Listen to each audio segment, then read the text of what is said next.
මොකද දැන් දුව කුමරිය එක්ටම් ගේ තුලට පිටත් කර යවලා වසර 15ක් ගත වෙලා. පුතා නිතරම දුව කුමරිය පිළිබඳව විමසා බලනව නේද?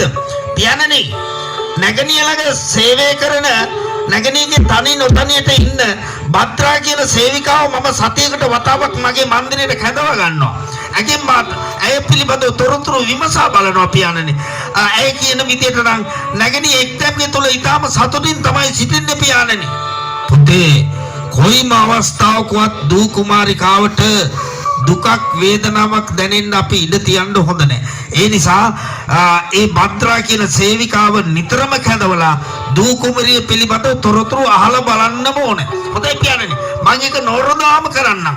කිසි දවසක නැගණියට දුකක් වේදනාවක් දැනෙන්න ඉඩ තියන්නම හොඳ නැහැ තමයි පියාණනි. දේවනාන්ද මොකද කොට පට්ටාන් 10කට බුදු වෙන්න හොඳයි. ඔබ වහන්සේ බහැ දැකීමට ආවේ වැඩගත් කාරණයක් කියන්න. මොකද්ද? කවුද මන්නන්නේ වාසල් දොරටුව ළඟට දෙන්නේ කැවිත් ඉන්නවා. ඔබ වහන්සේ බහැ දකින්න එන්න අවසර ඉල්ලනවා. කවුද ඇවිත් ඉන්නේ? මීට කලින් නම් මේ රාජමාලිගාවට ඇවිල්ලාම නෑ. එක්කෙනෙක් නම් හැබැයි රාජමාලිගාවට සම්බන්ධ කෙනෙක් වාගේ රාජ ආභරණ පැළඳගෙන ඉන්නවා. ඒත් එක්ක තව අඳුම් කලවැද්දෙකුත් ඇවිත් ඉන්නවා. මීට කලින් මේ රාජමාලිගාවට පැමිණලාම නෑ දෙවන්නට මම නම් දැකලාම නෑ මීට කලින්. හොඳයි කැඳවාගෙන එන්න මේ ස්ථානෙට. හොඳයි එහෙමනම් අවසරයි මං කැඳවාගෙන ඉන්නම්. පුතා කවුද දන්නේ නේද ඔය ඇවිත් ඉන්න අය? ඒක තමයි පියන්නේ මාත් මේ කල්පනා කරේ අපේ ගෝඨසනේ මේ අඳුරන්නේ නැහැ කිව්වේ මීට කලින් ඇවිල්ලාම නැති අයනේ. කවුද මේ අය? බලමුකෝ දැන් ආවට පස්සේ මෙහෙන් නා මහරජුරු ආහාර වැඩ ඉන්නේ. මෙහෙන් මේ පැත්තෙන් ගිහිල්ලා මහරජුරු කොහොමද මහරජෝත්තමයන් වහන්සේ ඔබ වහන්සේට নমස්කාර වේවා. ඔබ කොහේ සිටද පැමුණුනේ? අපි ආවේ දිගමඩලු රාජධානියේ ඉඳලා. දිගමඩලු රාජධානිය කියනකොට මීට වසර 20කට ඉහත සිදුවීමක් මට මතක් වෙනවා. මගේ නැගණියක් හිටියා දිගමඩලු රාජධානියේ. මීට වසර 20කට ඉහතදී නැගණිය මිය ගියා. ඔය නැගණියගේ මලගමට සම්බන්ධ වෙන්න මම දිගමඩලු රාජධානිය බලාගෙන පිටත් වෙලා ගියා. ඔය නැගණිය අවසන් ගමන් යනකොට නැගණියට පොඩි අතදරුවෙක් හිටියා. මගේ මතකයේ හැටියට නම් 6-4වත් තේරෙන්නේ නැහැ ඒ දරුවට. මම නැගණියගේ මලගමේ වැඩ කටයුතු අහවර වෙලා ඒ දරුවව මගේ රාජමාලිගාවට එක්කන් එන්න ලෑස්ති වුණා. ඒ වෙලාවේදී ඒ දරුවගේ පියා මගේ නැගණියගේ ස්වාමි පුරුෂයා මගේ මස්සිනා ඔහු ප්‍රකාශ කළා මගේ දරුවා අතපල්ලෙන් වැටිච්ච එකෙක් නෙමෙයි ඔය එකෙක් ළඟටවත් මගේ දරුවා යවන්නේ නැහැ කිව්වා. ඔය කතාවට මට හොඳටම කේන්ති ගියා. කේන්ති ගිහින් ඔහුත් එක්ක බහින් බස්සලා එදා ආවමයි ඔය දිගමඩලු රාජධානිය පැත්ත පලාදට මම ආයේ ගියේ නැහැ. දැන් ඒ රාජමාලිගාවෙන් මොනවා හරි පණිවිඩයක් අරගෙනද මේ අය ආවේ. එදා 6-4 නොතේරෙන විදිහට දුටුව ඔබේ නැගණියගේ පුතා දීඝගාමිනී තමයි මේ ඇවිත් ඉන්නේ. මොනවා මේ දීඝගාමිනී? අනේ පුතේ මට සමාවයක්. මේ දරුවා මට අඳුරා ගන්න බැරුව ගියේ. නැගණියගේ මලගමන යනකොට මේ දරුවා බොහොම පුංචිනේ. 6-4 තේරෙන්නේ නැහනේ. අනේ මට සමාවයක් දරුවේ. මේ මොකද මේ දරුවා බොහොම කනගාටුයි වගේ. මොනවා හරි ප්‍රශ්නයක්ද පුතේ? කියන්න ගැටලුවක් නම් කියන්න මා සමග. මයිලනෝනේ මෑණියන් මිය ගියාට පස්සේ පියාණන් නැවත විවාහයක් කරගත්තා. ඒ කුඩම්මගෙන් මට නොඑක් විදියට වෙනස්කම් වෙන්න වුණා. ඒවා විඳ දරා ගන්න බැරිම තැන තමයි මම මේ පඩුවස් නුවර පුරවරේ බලාගෙන ආවේ මයිලනෝනේ. පුතේ නැගණියගේ මලගමට ගියපු දවසේ ඔබේ පියාගේ හැසිරීම අනුව මට තේරුණා ඔබට කරදර වෙයි කියලා. ඒ නිසාම තමයි මම ඔබව එක්කන් එන්න ලෑස්ති වුනේ මගේ රාජමාලිගාවට. නමුත් ඔබේ පියා තමයි ඒකට සම්පූර්ණයෙන්ම විරුද්ධ වුනේ. හොඳයි කමක් නැහැ. මේ දරුවා දැන් ආවනේ මාව හොයාගෙන මේ පඩුවස් නුවර පුරවරේ බලාගෙන හොඳයි මේ දරුවට කිසිම ගැටලුවක් නැහැ කිසිම ප්‍රශ්නයක් නැහැ අද ඉඳලා මේ රාජමාලිගාවේ රැඳී ඉන්න කිසිම ප්‍රශ්නයක් නැහැ කිසිම ගැටලුවක් නැහැ පියාණනි එක එක රාජමාලිගාවේ නවත්ත ගන්න රැස්දෙන්නේ එක එක රාජමාලිගාවේ නවත්තගෙන නැති ප්‍රශ්න ඇති කරගන්නද හදන්නේ ඉස්ස ඔබ දන්නවද ඔය ඇවිත් ඉන්නේ කවුද කියලා මේ මට අහක දමන්න පුළුවන් කෙනෙක් නෙවෙයි දිගා මඩුරු රාජධානියේ හිටිය මගේ නැගණියගේ එකම පුතා දීඝගාමිනී ඔය ඇවිත් ඉන්නේ දීඝගාමිනී නෙවෙයි ඔය මොකෙක්වත් මේ රාජමාලිගාව නවත්ත ගන්න ඕන එකක් නැහැ නක්ෂත්‍ර කරුවෝ කියපුවා අමතක වෙලාද ඔය එක එක මේ රාජමාලිගාව නවත්ත ගන්න හදන්නේ මයිලනෝනි අනේ මයිලනෝනි අපි මෙහි රැඳී හිටියොත් මේ රාජමාලිගාවේ තියෙන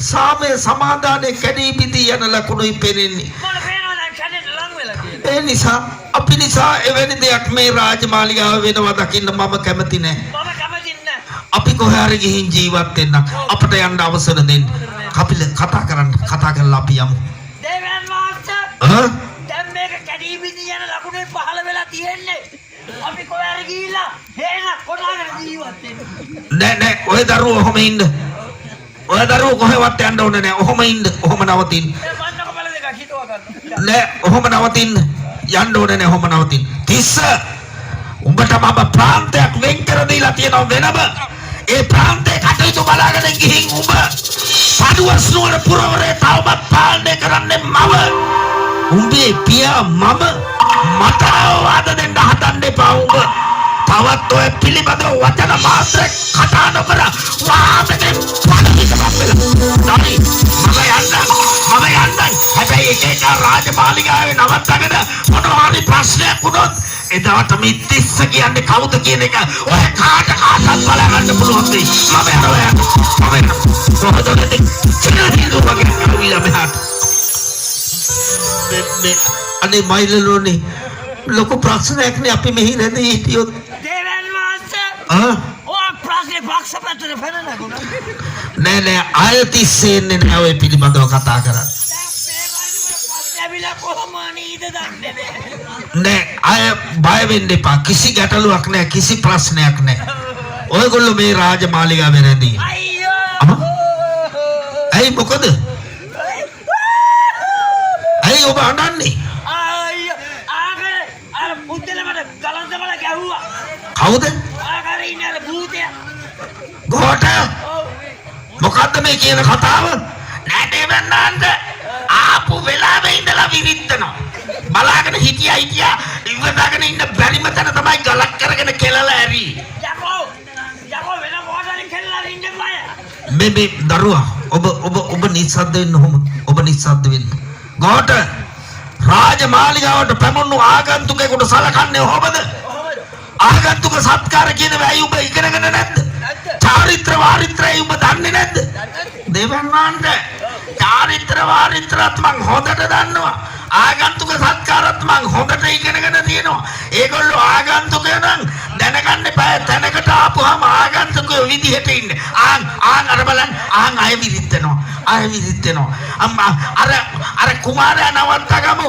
අර මූකලම් බස්සට යන්න කියමු ඔය අනු කලවැද්ද මේ රාජමාලිගාව නවත්තගත්තොත් රාජමාලිගාවටත් එක්ක මුත් පේන්ටුකම ගහනවා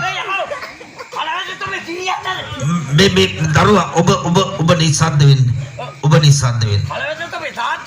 ගෝට මීට පස්සේ ඔය විදිහට කතා කරොත් උඹයි මම රාජමාලිගාවේ ඉන්නවා තමයි මේක මතක තියාගන්න මේ ගාමිණී පුතාට දැන් ගමම් විඩාවත් ඇති කුසගිනිත් ඇති අපි භෝජන ශාලාවට ගිහිල්ලා මොනවා හරි අනුභව කරමින්ම කතා කරමුකෝ විස්තර මේ පුතා ඔබ එහෙනම් මේ දරුවත් එක්ක භෝජන ශාලාවට එන්න මම භෝජන ශාලාව පරීක්ෂා කරන්නම් ගිහිල්ලා හොඳයි පියන්නේ මම මේ සහෝදරයෙක් එන්න මේ ගෝට රණ්ඩු සරවල වෙන්නේ නෑ දෙවන්නන්ට හරි මේ සහෝදරයා අපි එහෙමනම් යමුද භෝජන ශාලාවට සහෝදරයා මට මේ කපිලට යමක් කියන්න තියෙන ඒ කාරණේ කියලා මම එන්නම් කොහෙන්ද භෝජන ශාලාවට එන්න ඕනේ එහෙනම් මෙතනින් කොහොම දිගම එනකොට දකුණු පැත්තට තියෙනවා සෝපානේ ඒ සෝපානේ දිගම ආපුවම තියෙන්නේ භෝජන ශාලාව හොඳයි මං එහෙනම් එන්නම් ඉතින්. මට මේ කපිලට කාරණයක් කියන්න තියෙනවා. හොඳයි මං යනවා එහෙනම්. ඕ මේ දකුණු පැත්ත සෝපාකේ සෝපාකේ නෙමෙයි සෝපානේ. සෝපාන් එතන ඔන්න පානේ කරනවා. ඒ සෝපානේ දිගේ ආපුහම භෝජන ශාලාව එතනමයි තියෙන්නේ. මං යනවා එහෙනම්. මේ කපිල මේ මනුස්සයන මහා අමුතුම විදිහේ මිනිස්සෙක් වාගේ නේද? අර පේනෝ නේද? මේක මනුස්සෙද නැත්නම් සතෙක්? මේ කොහොමද වුණත් අපි දැන් මේ රාජමාලිගාවේ ඉන්න ඕනනේ නවතින්න ඕනනේ. ඒ හින්දා ඔය මිනිහා කොහොම හරි අපේ පැත්තට නම්ම ගන්න ඕනේ. මේ මම එහෙනම් භෝජන ශාලාවට යන්න. මේක ආන්නකෝ. දැන් අපි මේ ඉන්න.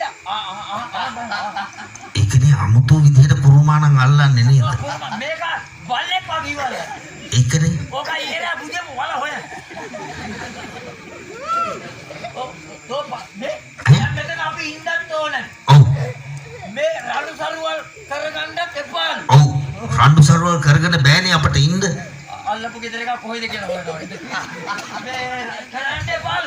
ඒ වෙලාවට මේක මට මූකලා මස්සකි. හරි මොනවා කිව්වත් ඉවසාගෙන හිටපන්. හැබැයි මං අද ඕකල බකමූණු කැවිත පවුවන.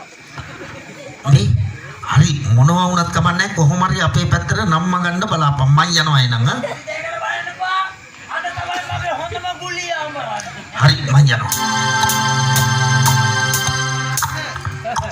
ආබමගේ බත්පතට වැලි ගහන්න උන් වගේ. මොකද බත්වල වැලි ගහපු එක? මහරජුරෝ කිව්වනේ රණ්ඩු සරුවල් කරගන්න එපා කියලා. ඒ හින්දා ඉවතනවා. ඒ හින්දා මම ඉවසනවා. නැත්තම් මම ධනයි කරන වැඩේ මොකද්ද කියලා. දැන් මං දන්නේ නැහැ කරන වැඩේ මොකද්ද. මහරජුරෝ කිව්වනේ මේ උඹලා කොහයින් යන්න ආවේ? අපිද? ඔව්. අර බලයන්කො මගේ කෙලව ගන්න තුවා. මේ ඔහොම කතා කරන්න තෝ දන්නවද මම කවුද කියලා? තෝ දැනගම් මම කොහොට? උඹ ගෝඨම්බරියද? එහෙනම් තර මං ගෙනල්ලා දානවා දිමි ගෝඨ. තොපි කොහෙන්ද දිමි ගෝඨ ගෙනාවේ? අපි ආවේ කොහෙන්ද දන්නවද? කොහෙන්ද ආවේ? අපි ආවේ දිගා මඩුල්ල රාජධානියේ සිටයි. දිගා මඩුල්ල කාලා පඩු වස්නුවරත් ඛණ්ඩ දාවේ. නෑ බං එහෙ ටිකක් දිග වැඩි. මෙහෙ හිටියට කමක් නෑ. හැබැයි මුළු තැන්ගේ පැත්ත පලාතට එම තහනම්. යකෝ මුළු තැන්ගේ දෙන්නතු මං කොහොමද කන්නේ බොන්නේ? අපි දෙන විදිහට කන්න ඕනේ. දැන් ඕන විදිහට කන්න. මේ එව්වට ආවොත් නම් උඹේ අඬු බඬු අඩු වෙයි ඈ. මේ ජනගණි මේ වැඩි එන්න එපා බාත් එක කට ගහන්න තොට ගහනවා 3 මාසයක් උඩ කරගෙන්න. තොට ගහනවා යකෝ 6 මාසයක් යට කරගෙන්න. මම කවුද කියලා අඳුරන්නේ නෑ ඔබ. තොට දාලා මම බෝඩ් අප් කරේ නම් තොට දාලා මම ගෙනල්ලා දිමි ගෝඨ. තොපි දිගා මඩුල්ලෙන් දිමි ගෝඨ ගෙනත් තියෙනවද? දිගා මඩුල්ල රාජධානියේ දානකොට මම තොට දාන්න ගෙනාවා දිමි ගෝඨ. තොපි දිගා මඩුල්ලේ දිමි ගෝඨ දානකොට අපි පඩුවස් නුවරින් දාන්නේ දෙබර ගෝඨ. තොට යටින් එමුනවා කඩි ගෝඨ. මහරජුරෝ කිව්වනේ මේ රණ්ඩු සරුවල් කරගන්න එපා කියලා. ඒ හින්දා මං ඉවසනවා. මහරජුරෝ හින්දා මං ඉවසනවා. තොට ගහන දැනගනි. ඈ මොකද්ද? දැනගනි. තොට මම ගහනවා. ගැහුවොත් යකෝ මට වදිනවා. ඒක දන්නවනේ නේද? ඒක දන්නවනේ. මේක කොහමද යාළු කරන්නට එපා. මොනවද හිමින් බුමුණන්නේ? මලේ. මලේ? ඔව් මලේ. කොහෙන්ද කොහේ නෑකම ආවේ? යකෝ නෑකම ආවේ ඕනකම හින්දා. මල්ලි බලපම් මේක. මලියා. බලපම් පුගේ ලතාව. මලියා. මේ වරෙන්කො. ඇයි මොකටද? මේ වරෙන්කො. වරෙන්කො කියලා ගන්න. ඇයි? මේ වරෙන්කො. මේ මලියා. බලපම් මේක.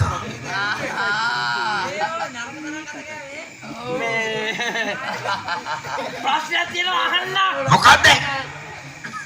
ඇත්තටම ඔහේ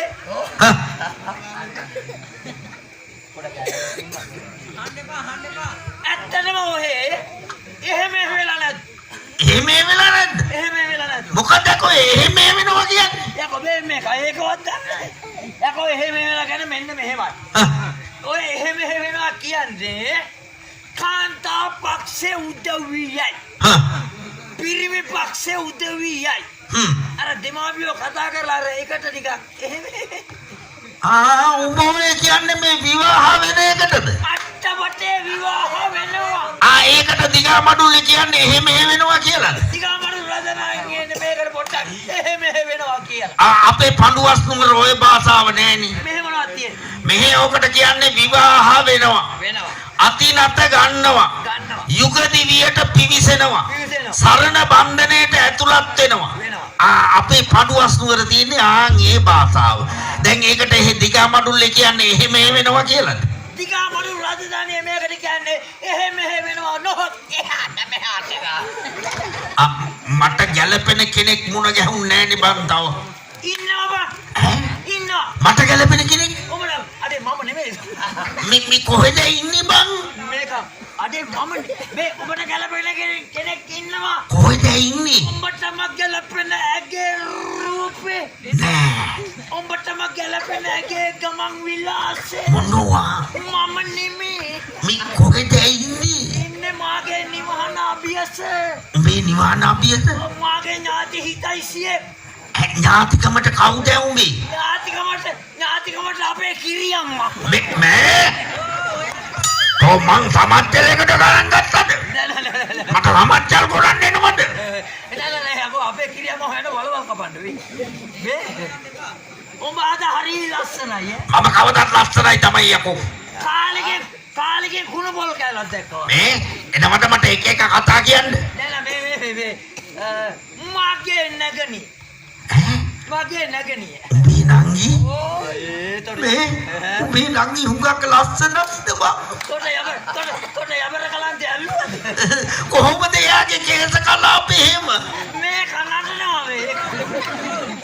ඇගේ ඒ කියන්නේ ඔබ මගේ නැගිය ගැන වර්ණාවක් ඉල්ලනවා. කොහොමද එයාගේ කේස කලාපේ? ඇගේ කේස කලාපේ ගැන වර්ණනා කරනවා නම් ඇගේ කේස කලාපේ මොනර පියක් හා සමානයි. නෑ. යකෝ නෑ නෙමෙයි ඔව්. එතකොට කොහොමද එයාගේ නලල් තලේ? ඇගේ නලල් තලේ ගැන වර්ණනා කරනවා නම් ඇගේ නලල් තලේ ටික ලොකු කමතක් වාගේ. එහෙනම් හදිසියට කොළපෑගි හැකි.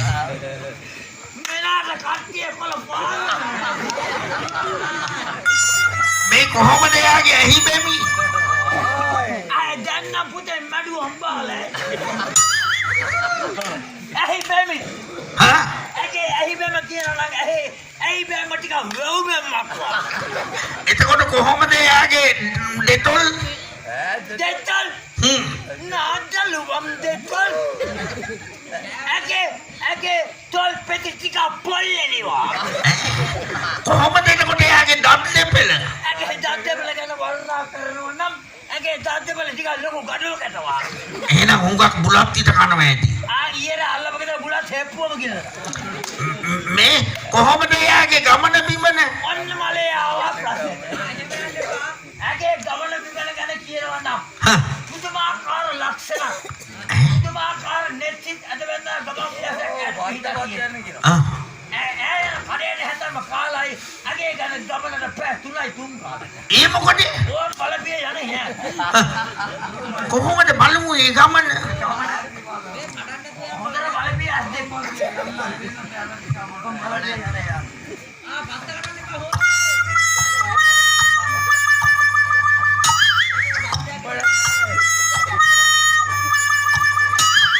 මේ උඹ මට ඔය අප්පගාතෙක් නේද දෙන්න හදන්නේ? නෑ. ඒ මේ ළමයි ගමන් විලාස හදාගෙන. දැන් මෙහෙමනේ. දැන් ඔය ගෑනු ළමයි උප්පේ තියෙන ගමන් විලාස නෙමෙයිනේ නැවත යන්නේ. එහෙමද? දැන් උප්පෙන් එනකොට වෙනයි. අතරමැදි වෙනම ගමන් විලාසයක් හදාගන්න. මේ ළඟදී ඒ අල්ලපු ගමේ ඒ අල්ලපුගේ ළමයිගේ ගෙදර පුදුම යෑමක් ගියේ ඒවා. මොනවා ගෙදර? ගෙදර නෙමෙයි ළමයා ගියේ. කොහොමද? ඕම් බලපන් යන්නේ. බලපන් දෙපැත්තේ වැටෙන්නේ මොනවද? ඔන්න යන්නේ.